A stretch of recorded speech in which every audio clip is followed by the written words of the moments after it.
What's happening everybody, King GBL here and welcome back to a brand new Go Bat League video. Today I'm going to be showcasing Ampharos in the Open Ultra League. This Pokemon can perform quite well and can be a nice core breaker in the Open Ultra League. Of course it knows Brutal Swing, you can teach it Zap Cannon, Focus Blast. In this first matchup we've got Thunder Punch. Guys, welcome to the video. It's going to be a longer one today, so sit back, relax and enjoy the video. And if you are considering trying something like Ampharos, I'll try my best to go through all of the things that I done well and wrong with this team to give you a rough idea of how to run this. Like I said, today's video is a bit of a longer one, so I'll go ahead and just announce a couple of things here really quickly. First of all, hit that like button if you haven't already, subscribe if you haven't already, as you can see on screen. And today's question of the day here is, are you playing Ultra League or Little Cup this week? Let me know in the comments down below. Finally, I announced quite recently that we're doing a tournament with Jimmy Finn. It's going to be a really fun tournament. It's going to be this Monday. If you're interested in that, it's a sub versus sub tournament. All of the details will be in Discord and I will be live streaming it. But in a nutshell, if you're interested in playing, you'll be matched against people close to your ELO range. We're going to do some banned Pokemon, so it'll be like Great League, Ultra League, Master League, whatever you want to play.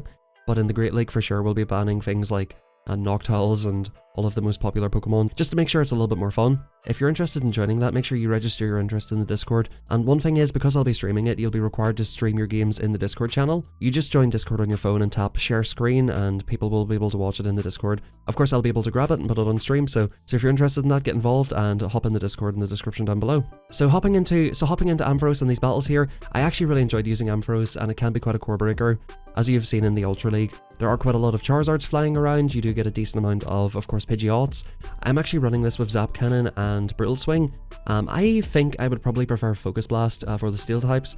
Zap Cannon still does really well. You'll see a match against Cobalion later. You can almost one-shot it with a Zap Cannon anyway.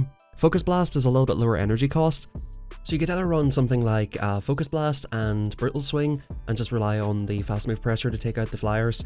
Or you could go, because like Brutal Swing does a decent amount of damage anyway. If you go for Thunder Punch and Focus Blast, you don't really have a lot to do against Giratina. I quite like it that way because it gives it a decent bit of play across the board. Of course, there's a lot of Ghost types and Psychic types. You'll see a decent amount of Cresselia and things like that. So in this matchup here, we're just shielding up the Swampert. It's a Gengar, like we can just farm it down at this point. We'll see if the opponent swaps out. They do swap out to Obstagoon.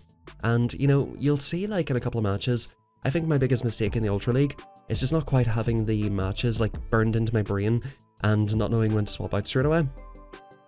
What I often try to do is stay in and chip. I think this is just a straight up win for Charizard, so I probably should be just swapping straight in here.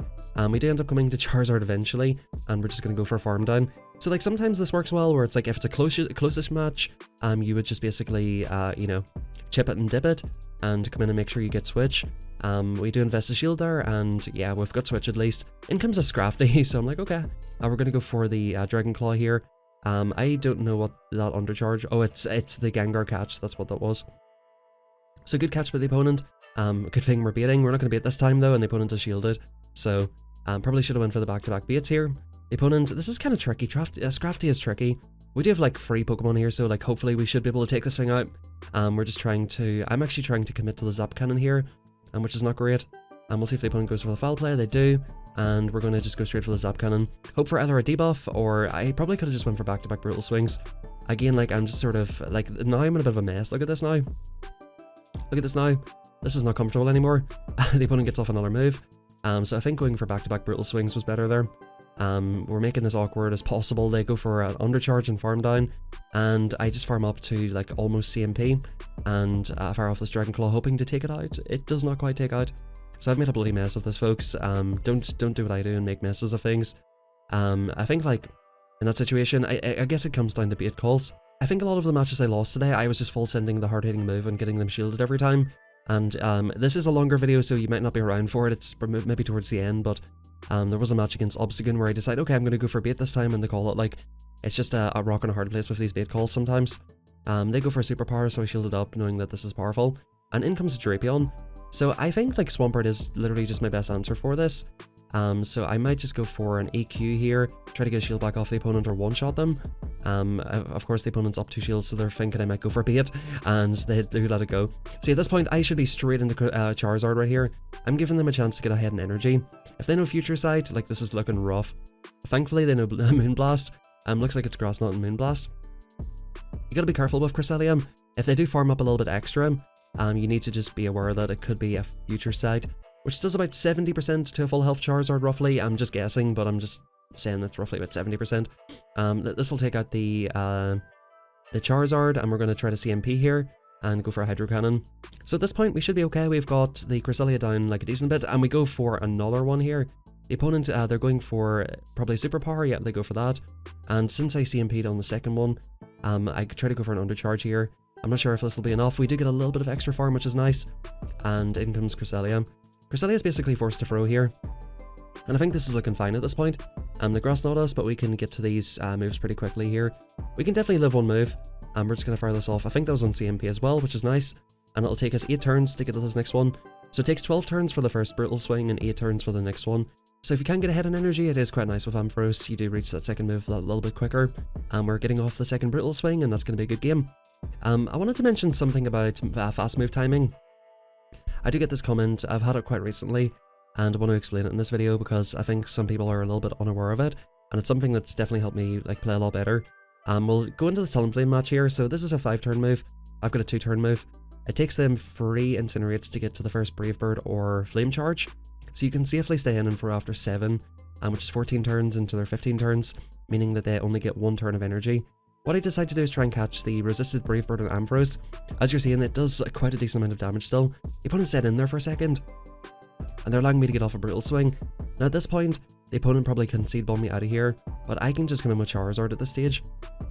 So this is looking pretty positive. I think I maybe should have considered shielding that, honestly, because I could have got both the opponent's shields down, but what I decided to do is come in and go for farm down. I think I actually go for CMP right here as well. So maybe I could have just committed to like, okay, the opponent's shields, which is kind of nuts. So they're going to go for Shadow Ball, they've no reason not to at this point. So I maybe could have just committed to a full farm down at this point, but I'm happy enough to get the opponent's last shield, and we'll see what they come in with. As long as it's not something too crazy in the back, we should be able to take this no problem. It is a Registeel, and they go for a catch on the Talonflame. Now, the bad thing here is I let them get off the move, and it is the Flame Charge, so I call it correctly. I'm throwing after 2 here for good timing, so 4 moves into their 5 move Incinerate, and that'll take them out. In comes Reginald, and so Reginald is not going to be able to, he will get a Focus Blast off. We can't just shield this, and we actually already have a move on the Charizard anyway, so he's not going to be able to do anything, and this will be a GG eventually here. I'll probably even just outpace, yeah, they just basically quit. Good games to the opponent. Yeah, so like fast move timing is definitely a big one. Like, as you guys can see, like, I'm kind of like hard stuck in around 2300 at the minute. You know, over the last season or so, I've been doing my best to improve at the game. And of course, since I've started making content, I don't really stick to the same team anymore. Like, last season, whenever I hit like, I think 2550 or so, yeah, it was like 2550 or close to 2600 for the first time. That was like my second full season of playing.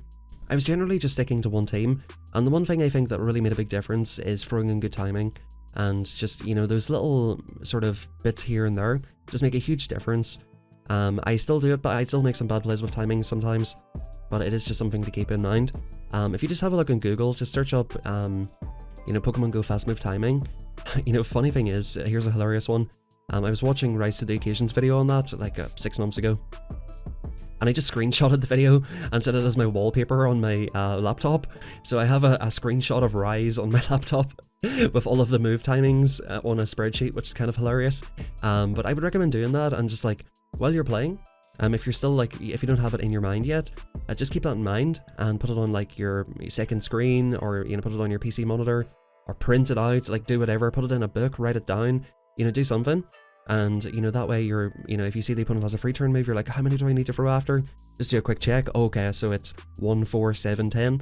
And you can just try to sort of build up your memory that way. In comes Obstagoon. And honestly, like, I don't even know how I should be playing this match. I'm going to be real with you guys here. This is my problem with Ultra League. I just don't know the matchups well enough. So I think, like, I just need to take a minute just to go through and study all of the matchups on PvPoke. PvPoke.com, guys, if you're trying to improve, is pretty much the best utility out there. Was this the one? Sorry, was this the match where they threw the Hyper Beam? I've not really been paying attention to the gameplay here. This might have been the one where I shielded a Hyper Beam. I think it is, to be honest, but if the Obstagoon ever builds up over like 10, you know it's a Hyper Beam or a Gunk Shot, then they've no reason to build up that much, because they have the opportunity to boost with Night Slash. So like, it doesn't make any sense for them to build up other than them having the harder hitting move, or trying to beat you with the hard hitting move. Anyway, guys, we've got a 4-1 set here. Very nice start to the day here. And guys, you know, recently I've been going like 4-1-5-0 in the first set, and then going negative for 3 sets in a row, so we'll see if we can do it here and do a little bit better. The opponent does go for a catch this time, and again, I'm sticking him with Obstagoon versus the Obstagoon. What I'm trying to do here is get a shield off the opponent, which I do, and at this point I'm going to go for the EQ, thinking they probably don't want a double shield, which will get it into a comfortable health range for me to come in, and I think we've seen this before already. I think I'm literally playing this exact same way as I played it before, which I think is absolutely fine here. I think this is the one where they actually build up the Hyper Beam, guys. Like, if it's an Obstagoon and they're building all the way up, they have no reason to do that, because they have a chance to boost with the Boostagoon. The opponent's going to fire off a move here. I have to call it, it's a Brave Bird, unfortunately, and we can just come in and try and go for farm time with Ampharos here. The opponent does stay in for a minute, and in comes Scrafty. This is a little bit awkward. We're going to go for a Zap off the rip here, try to debuff this thing, and we actually land the Zap Cannon, which is beautiful. The opponent, again, these Scrafties are awkward to deal with. These Pokemon that can boost, or these Pokemon that, yeah, they're just awkward. Super awkward to deal with. We go for a Hydro Cannon, take this thing out. Back in comes the Talonflame. Can we get to the move? We just about do. And we'll see how this goes. Yep, so that is going to get the final shield. And we still have a shield on our Ampharos. So can we actually get off the Brutal Swing in time? That's the question here. They go for the Flame Charge. Can they still reach the Brave Bird in time? They just about do. Like, oh, I was raging. I was raging. If I just had a no shield of that. Again, these matches, a lot of the matches I won and lost today, especially my losses, came down to bait calls from me or my opponent. So like, that's what I quite liked about this team. Like, this is in around like the 2300 elo range, so maybe if you're like, you know, an expert or something, maybe this team's not going to work that well, or if you're in like the legend range, whatever. But I generally think it does work quite well. Like, the matchups in general are quite nice with this team. Swampert's just super spammy. I want to mention something about Swampert here. I've got a 14-15-15, and I was looking at building like a high ranked one there. You actually lose matchups with the high ranked. Of course, you'll be able to eat moves a little bit better. I just want to mention something in this match, right? So you've seen that I win CMP, right? So as the opponent, you know, you're like, oh, they win CMP. What should I do? 1, 2, 3, 4. They try to CMP me again. I don't understand the thinking behind that. I genuinely don't understand the thinking behind that. You swap out there, like 99 out of 100 times, the opponent will swap out. And I was predicting that, so I swapped out as well. I could not get over that. I'm like, bro, are you trying just to get your Swampert took out? Like, what are you... I could not believe it, bro. I was absolutely raging at this. And it's sometimes where, like, I feel like my skill level is above where I'm actually at in this league currently. I think it's definitely well above the 22-2300s. I'm just kind of getting stuck in rough spots a little bit. But I couldn't get over that. Like, I'm like, really, bro? Really? Like, you didn't want to catch that Hydro Cannon on Giratina? Like, you're just gonna stay in there and get your Swampert took out? Like, I just couldn't understand it for the life of me. The opponent goes for a Dark Pulse. We will try to overfarm a little bit and try and get off a Dragon Claw on the Gira. But I think the Gira built up just a little bit too much, and yeah, this is gonna be GG here. Again, like, I couldn't get over it. I just couldn't get over it. I wanted to leave that in because it's like, bro, what are you doing? Swampert versus Virizion, so this is a pretty negative lead here. Sorry, yeah, what I was saying about Swampert though, if you're looking to build one, just build one with like high IVs, honestly. It picks up a lot more matches. They go for a Stone Edge here. I feel like they should probably just go for Leaf Blade on that, because it's more energy efficient, and Leaf Blade is one of the best moves in the game. They come in for the mirror match with Ampharos, but here's the thing, like, we're ahead on energy, and this Brutal Swing won't take us out. Oh, actually, yeah, just about doesn't take us out. So we can get off this next Brutal Swing, and we can come in and get a farm down with Swampert at least. Ampharos is kind of glassy, that's the one problem with it. It's like a truck, but it is pretty glassy. They go for another Brutal Swing here, so we can just comfortably go for the farm down at this point. If they had farmed up a little bit towards the Focus Blast, it could have been a different story. In comes Weezing, and I'm not baiting this time, I'm just going straight for the Blast Burn. The opponent's win condition is to call a Dragon Claw bait. They let it go, and at this point this is beautiful. I was actually trying to CMP on the Dragon Claw there. This is going to be a Brutal Swing. I can't shield twice here because the opponent can do a Stone Edge, so if possible here, I would like to not shield against this Weezing. I'm thinking this will just be another Brutal Swing, so I'm going to go on ahead and let it go. It's a player off even better. Well, actually, the Brutal Swing does a little bit less damage there, probably. We're just going to go straight for the Blast Burn again. The opponent's win conditions to call a bait, and they do let it go. So we get a pretty negative lead, but we do still manage to win that match. So next match up here, we've got Swampert versus Pidgeot.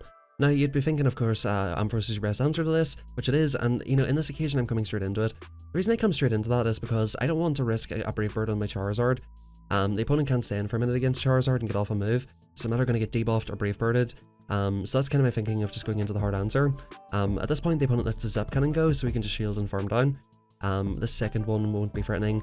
I probably shouldn't have even shielded the first one there, because as you can see, like, that Secret Sword done nothing. I wanted to shield up a potential Stone Edge, because I want to keep this alive considering they have a Pidgeot in the front.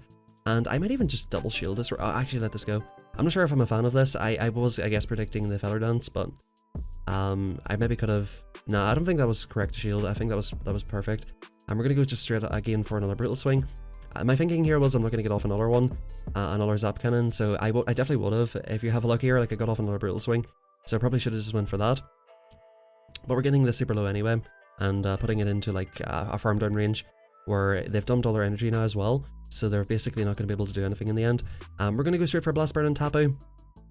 This thing is pretty slow in getting to the moves anyway, and we're just going to fire this straight off, come into Swampert, eat the energy. The opponent, again, their sort of win condition here is to call a bait. We're going to shield up a Moonblast, which is quite nice here. I'm going to build up to the Earthquake. And look how low health they are at this point. I don't even need to go for an Earthquake. If they shield an Earthquake, it starts getting a little bit dicey. I can just go for back-to-back Hydros. They can only really get to another Surf at this point, which would only just get us low. Would a Moonblast even take us out? I'm not too sure. And yeah, Pidgeot's not going to be able to do anything. We're farming down Pidgeots with Mudshot, which you don't see every day. And GG's there. So yeah, kind of an awkward lead, but I think that's probably the way to play it. Escavalier here. This is generally positive for Swampert. I'm going to build up to, I just built up to 7 there. I don't think you really need to even go for the Earthquake, honestly, against this thing, because look how much damage that Hydro does. If the opponent's going to shield, they'll shield anything, honestly. I'll shield up a Drill Run. We're going to over her farm slightly here, because they get to the Drill Run. Is it 7 and then 6, I believe? So yeah, here comes the second one here.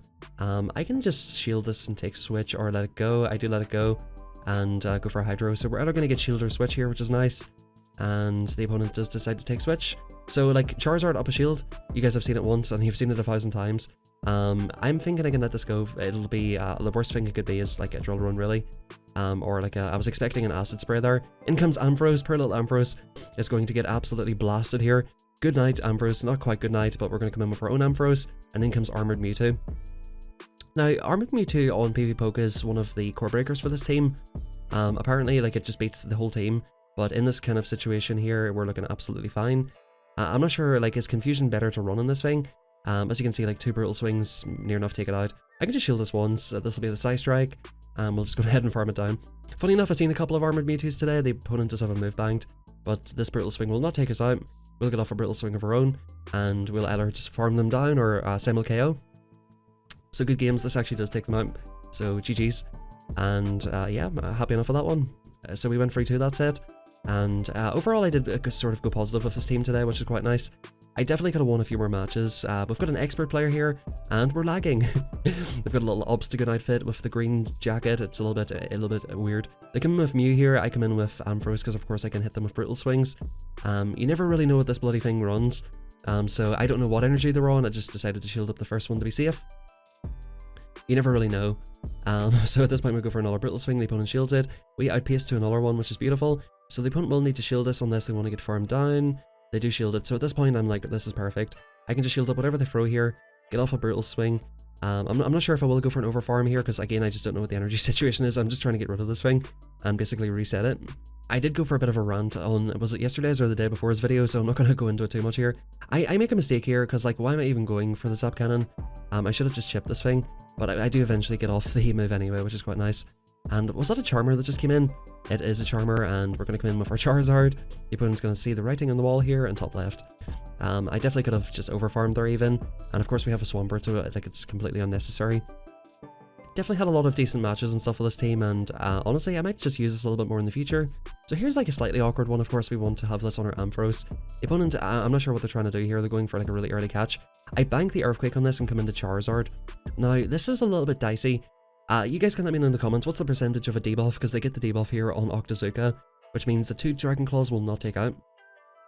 I know that I pace though, and we'll just fire off Dragon Claw number 1, Dragon Claw number 2. I'm happy enough just to shield this up and take Switch at this point. The opponent shields that one up, or sorry, they let that one go. I don't generally recommend 2 shielding, but I do have a bit of a sort of plan in mind here. So we're going to go ahead and farm this the whole way down. and now we're debuffed, and our switch timer's coming back up. We come in and go for the snipe, but we're going for the bait. The opponent will shield this up, and we're going to maybe just about live this move. It is the Hydro. We do just live it. We fire the move straight away, and this will force the final shield, and of course we have a Blast Burn loaded. So we're looking okay here.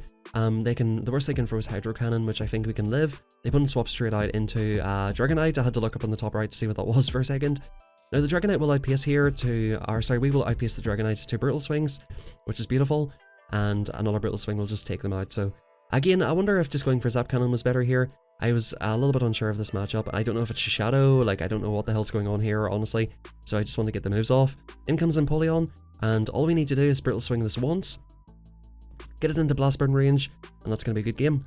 So like, even though I double shielded, which is not really recommended most of the time, I had a plan in mind that I want to keep a Blast Burn loaded for the Empoleon, and just generally a Charizard in the back with a Blast Burn loaded is so deadly, and I knew I was going to be able to get the opponent's shields there with the Swampert, or of course take them out.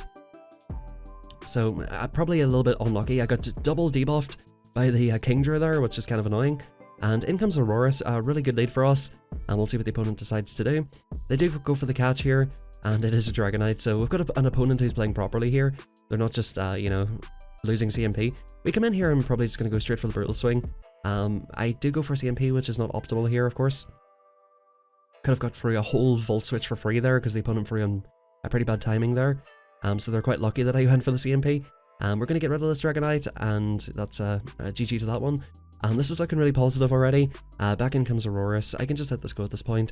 Now, since they call it once, you know, I'm pretty much expecting it at this point. So we're going to go ahead and go 1, 2, 3, 4. We're expecting the catch, and it is a Venusaur. Now, of course, Charizard is a very dominant match, but I do want to get a shield off the opponent or threaten a lot of damage. The opponent recognizes that, and they go ahead and shield that up. We're going to shield up Sludge Bomb, will do a lot of damage, and we're going to over farm and almost get up to the back-to-back. Now, at this point, like, I don't even need to really do anything too special. I can just go for Dragon Claws at this point. I don't really need to go too crazy with the Blast Burns. The opponent, they do go ahead and let it go, we can farm down, and one Blast Burn would just do an awful lot of damage to this thing. We'll see if the opponent shields it. They do shield it, and we're going to make them commit to throwing a move. So at this point, like, I can just basically, like, I'm already at the Blast Burn, so I can just fire it straight off. That was a CMP. Absolutely beautiful here. This is going to absolutely rip this to shreds, and they're forced to dump their energy on this thing. Well, they're not forced to, but they did try to go for the move before I could get off my burn. They go for the undercharge, not going to let that happen. We swap straight out. This will not quite take out, I believe. And Auroras is a Pokemon I do want to try. With it having Meteor Beam and, of course, the Weather Ball spam, it is quite useful in this league. We do have a lot of flyers and a lot of things weak to ice and rock, so it is quite a useful one. Swampert versus Dragonite, pretty negative lead. We're going to come into Ampharos here as the safe swap. In comes their own Ampharos, and this is great. We can just outpace this thing. I'm happy enough to shield and take switch at this point. They let the first one go. They're going to fire for Brutal Swing of their own. Whenever the opponent switches in, you always try to throw your move first, because you're ahead on energy and they have a lag when they swap in. Oh, sorry, by the way, guys, they're using Charge Beam here, so I'm trying to throw after 2. If you ever do use Ampharos, make sure it's on Volt Switch. It's just a lot better. Does more damage, you get more energy as well. And I'm thinking about trying to farm down here. I throw after 2 again for good timing. Again, 8 turns into their 9. They shielded up, so and they actually throw in bad timing as well. So I'm like, yeah, I'm definitely shielding this, bro. We're going to just commit to the farm down at this point. They do have a shield advantage, but we just have a ton of energy. I'm going to go straight for the Zap Cannon. That's a mistake. I should just go for the Brutal Swing, because they do get to the move. At the very least, they're forced to throw, so like that's not the end of the world. In comes Charizard, and in comes Jellicent. Jellicent is one of the biggest core breakers for this team for sure. Unless you get it lined up onto your Ampharos, it's quite rough for your 2 Pokemon to deal with. We're going to go for an Earthquake here. Again, like, this is going to come down to bait calls. Will the opponent let go? They do let it go, and I do sort of have half a chance here. I just kind of need to get off a move on this thing. They go for a Surf. Was that an undercharge? I just go for this move straight away, thinking that this might force the opponent's final shield. They do shield it, and I have a Dragon Claw loaded. I go for the slight overfarm there as well, and we're going to head and fire this off. Now, can we outpace the Dragonite to basically 2 Dragon Claws? We'll just have a look here. I know that I definitely do reach the moves first. I think the opponent fired off their energy straight away, so we should be good here. We should be able to live one of these Dragon Claws for sure. You know, it got a little bit awkward because I didn't get off my Brutal Swing on it. You know, I'm leaving these things a little bit too close. And, you know, if I get that off, you know, it just makes things just a lot better. It means I can maybe like come in and farm it down with something. Have a much more comfortable match against the Jellicent. and in comes Giratina. So this is a win for Swampert if you land an Earthquake, but generally, like, I want to keep my Swampert for anything in the back that I need Swampert for, you know. We're going to go ahead and fire off a laggy Earthquake here. Hopefully the opponent shields this one. They do. That's what I like to do against this matchup. The opponents like often do shield the first one, which kind of surprised me.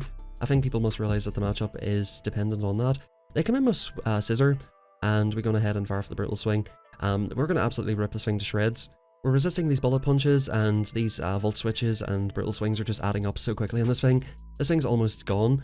They've already invested a shield on the Giratina, so at this point, I just actually let the Night Slash go and maintain the shield advantage and switch advantage, which is perfect. In comes Machamp. I realize I'm not getting to the Zapparoo, so I decide to go for the Brutal, which will put a little chip into this thing. Now this thing is awkward to deal with though, because this thing can no Rock Slide. I maybe could have went for a Rock Slide catch, which probably would have been the best play here possible. I do shield up and come into Swampert here because I want to keep Charizard alive. They go for a nice catch on Giratina, and yeah, this is looking in a rough position. The Giratina built up a ton of energy, and yeah, I know the opponent left with a lot of energy too, so like I have to commit to the Earthquake, and like I can't shield anything here at this point. I know the Machamp has got energy in the back, and I need to try and take this out with Charizard and keep a shield for this. The opponent, they're farming up and up. I think they would have free off the Ancient Power at this point, so I'm thinking they're just going to start spamming off a bunch of moves. We'll see what the opponent does. They do go for the shield, so I'm thinking, alright, as long as this is not Ancient Power, I can possibly win this. It's Shadow Force! It's Shadow Force! The opponent, they had a lot of fun with that one. We get a negative lead, it's Venusaur. We swap straight into Ampharos here, which is not an answer to it, of course. They're going to go for a Frenzy Plant. I at the very least need to get this chip down into like Hydro Cannon range or something. I cannot, you know, let this thing go wild on my team. They do let that one go, and again, like, we get to these moves so quickly that the Shadow Venusaur, like, it cannot comfortably tank this next one. That would not take them out, but it would near enough. It would definitely put them into farm down range. At this point, like, I'm like, okay, we've got a shield off the opponent. This is perfect. What I can maybe attempt to do is to sweep my switch clock and come in and farm down with Charizard. The opponent swaps straight out, and by that time the switch timer is already over. So the opponent definitely made a bit of a mistake not swapping out there, I think. We're going ahead and fire off the Hydro. 2 Hydros will take this out, and I think we're going to let this next one go. Yeah, it is a Focus Blast, which does a lot. We're going to overfarm a little bit here, try to get up to the back-to-back Hydros. If the opponent shields here, we can go for another Hydro most likely. Yeah, we'd go ahead and do that, and I've got a Hydro loaded almost for the Venusaur. So that was kind of the thinking there. Try to make sure that the Venusaur can't come in and like go for a big farm or anything. And we just need to hope that Charizard with a shield can take whatever's in the back. It is an Obstagoon. We go for the Dragon Claw Bait this time, because Obstagoons, you know, just love shielding. But no, not this time. Not this time. I don't have to shield the first one. Generally, if it's Night Slash, you don't shield the first one. Especially if they build up like 6 or 7, because it could be an Obstruct. Obstruct is a little bit awkward to deal with as well. They do shield up that one, which is like, okay, great, you're making the correct calls here. But we do get to the next one in time, and GG's to the opponent. A Blastburn will take them out. So again, like, a lot of these matches are just coming down to 50-50s. I think I don't bait often enough. I used to bait too much. Now I'm just not baiting often enough. I'm trying to be more consistent with just going for the damage. In comes Ninetales, generally a very positive matchup for Swampert. Is it even better? Yeah, this is perfect. They swap into Jellicent. So like, if you get this Jellicent on your Ampharos, this is great. I'm going to shield up the first Shadow Ball because they always go for Shadow Ball off the rip. And we're throwing after 2 here for good timing. We throw off the Brutal Swing. And at this point, I think I try to go for the farm down. I can eat any one move here, and this is absolutely fine at this point. If the Ninetales comes back in, we can just go for the Zap Cannon on this thing. In comes Swampert. I almost go for the Zap Cannon. So that's good that I actually paid attention there. They shield that up, which is quite interesting, thinking it might be the Focus Blast. I probably should have threatened another Focus Blast on this as well. Again, I do think I prefer it. I come in with my own Swampert, knowing that I've got Charizard for the Ninetales in the back. We're going to just spam off Hydros. We can actually eat a Hydro on this, so this is no threat to us whatsoever here. And I can CMP if they have another Hydro. So this is perfect. And this will force a shield or take it out. They save the shield for Ninetales, and we get off yet another Hydro Cannon. The Swampert is just so spammy, and this would do a lot of damage. They do shield it up, and I feel like once they see the Charizard, it's going to be a top left. They do fire off a move. I could just let this go, but I decided to shield it. There's no point not shielding it at this point, because we can get to the move easily. They realize that we're at the Blastburn, and they decide to top left. Good games to the opponent. There's an argument to be made that you should just come straight in with Charizard, because Ampharos can get beaten by Venusaur, but the way I was looking at it there is I can just maybe try to shield for it, and just go for brutal swings, and at the very least, like, get it into a low range where it can come in and farm down, try to get shields off the opponent. That was kind of my thinking there, and I think it worked out pretty fine. Oftentimes, like, if you don't have two answers to the Pokemon that comes in, you just come in with your answer, because if they beat your Pokemon, that's not really an answer to it. It just leaves you in such a bad spot, and thankfully it worked out. Guys, I hope you enjoyed the video. Today was a longer one. Like I said, hit that like button, subscribe, and thank you very much for all the support in these videos. Join the Discord if you want to join the sub-tournament, and apart from that, guys, have a fantastic rest of your day. I'll catch you next time, and thank you very much for watching.